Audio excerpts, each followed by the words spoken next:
There's a really great essay by Thomas Huxley, I guess it must have been written about 150 years ago, called We Are All Scientists. It's quite short, I think it must be online, I'm sure. But in that he's just arguing the case very gently that the processes of scientific inquiry are not some strange new alien force in the world, some strange new alien way of being, but are completely embedded into our day-to-day life. I can't remember the exact examples he gives, or even if he gives examples, but he's really just pointing out that in our lives we don't just rely on faith, for example, or we don't just believe what we're told. We go through processes which are proto-scientific. If we catch a glimpse of something at the corner of our eye that looks like it might be a ghost, a moving figure, we don't just accept that it's a ghost. We turn and get a better look and find out that it's not a ghost, it's just a tree blowing in the wind or something. Or if we go into a shop and a salesman tells us how fantastic the stereo system is, we don't routinely believe his word. We go online and we check the reviews, or we talk to people who bought stereos from that shop before. We go through all these kinds of processes which they're not particularly rigorous, and not they wouldn't really be called a scientific method, but they have that sense within them. They are to do with evidence gathering, they are to do with checking, they are to do with looking at the same data from different viewpoints, approaching the data in different ways. They are about checking the data interpersonally. When you ask somebody else if they had a good experience of buying a stereo from this particular retailer, in a sense you're doing a kind of preliminary or simple form of peer review, kind of. So all these processes of evidence gathering, according to Huxley at least, are completely built into the fabric of our understanding. The remarkable thing, of course, about the scientific method as it's developed over the last 400 years is that it's identified those practices. It's identified that particular way of being in the world, that way of coming to knowledge, and gaining some kind of conscious control over it. So it's not just a set of practices that we move in and out of in a casual, intuitive way. It's something that we thoughtfully move into, a mode of inquiry that we thoughtfully move into, and that we try to enrich and develop and get better at, really. And all the various enhancements of the scientific method over the last 400 years to do with how a peer evaluation works, to do with controlling variables, to do with falsification, all those kind of procedures are enhancements and clarifications of that very simple and intuitive and routine process that we already have for fact checking and evidence gathering and confirmation of what our experience is telling us. And of course the development of instrumentation to help us do that. So why am I talking about that?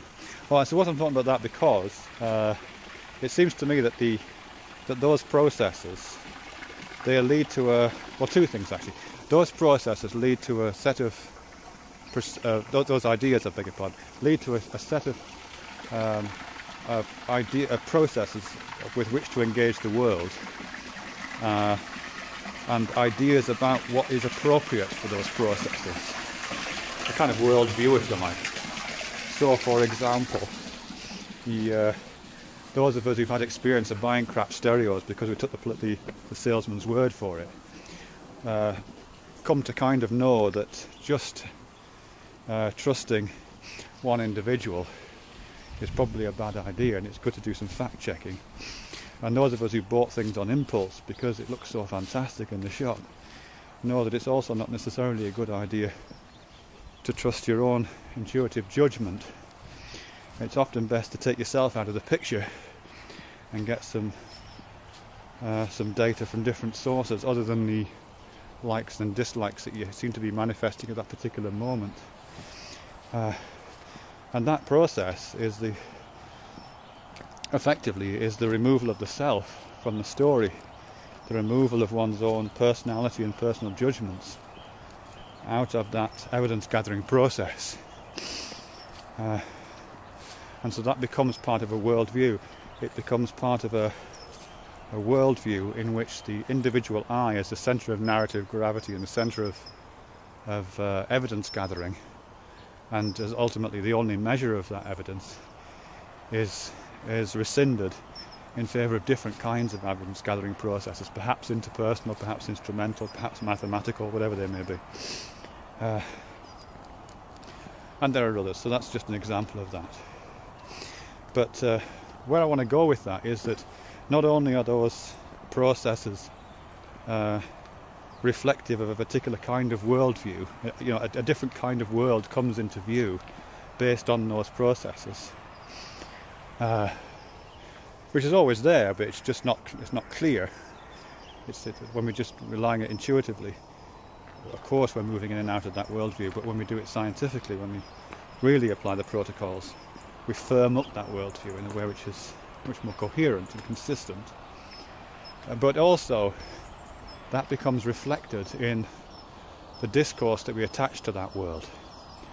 And here I'm relying again on Huxley and Ranciere, which I've quoted a few times on here, where he's talking about language and how, he's talking about knowledge actually, he calls it the poetics of knowledge, and how not only within our experience of the world are we capable of adopting a set of practices which correspond to empirical evidence gathering, that worldview I've just been talking about, but we also have a way of speaking and writing, engaging in discourse, which reflects that.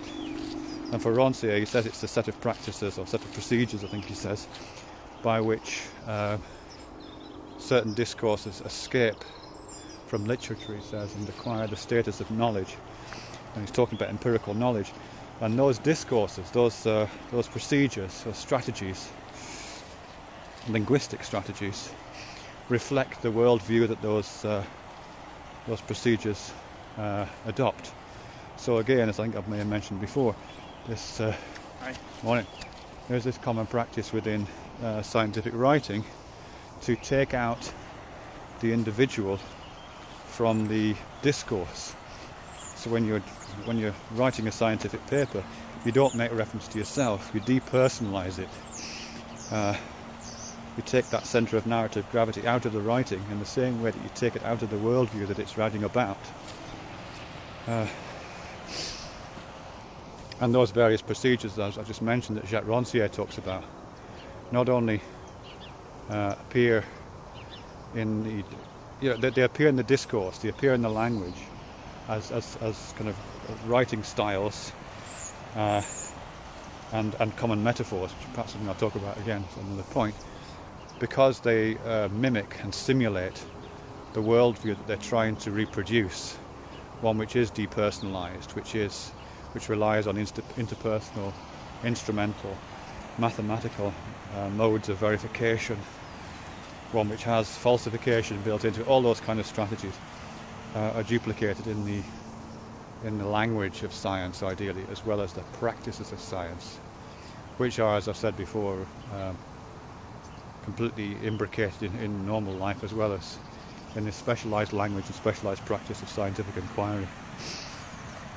I mean, the only addendum to that is just to say that the odd thing about this is that because there are a set of linguistic practices, this language by which scientific writing reproduces the conditions of the scientific worldview, it becomes possible to use the language even though the thing it's writing about is not of that world, if you like.